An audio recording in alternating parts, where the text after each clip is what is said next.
জুলাই সনদে স্বাক্ষর করায় গণভোটের রায় বাস্তবায়নে বিএনপি বাধ্য। দুপুরে জাতীয় প্রেস ক্লাবে গণভোট এবং জুলাই সনদ বাস্তবায়ন নাগরিক ফোরাম আয়োজিত নাগরিক সংলাপে এমন মন্তব্য করেছেন সুজন সম্পাদক বদিউল আলম মজুমদার।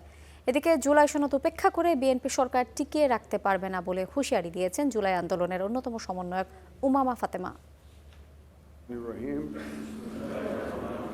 নির্বাচনে নিরঙ্কুশ জয়ের পর সংসদ সদস্য হিসেবে শপথ নিলেও সংবিধান সংস্কার পরিষদের সদস্য হিসেবে শপথ নেয়নি বিএনপি।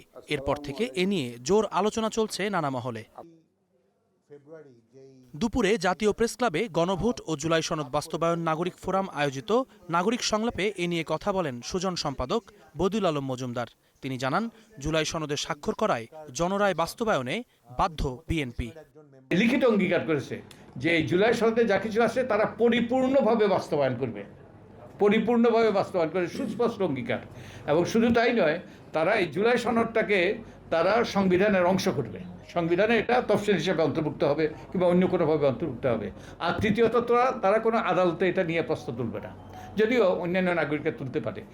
জুলাই সনদ উপেক্ষা করে বিএনপি সরকার টিকিয়ে রাখতে পারবে না বলেও হুঁশিয়ারি দেন জুলাই আন্দোলনের অন্যতম সমন্বয়ক উমামা ফাতেমা। বাংলাদেশ একটা বড় ধরনের সাংবিধানিক সংকটের দিকে পা বাড়াবে।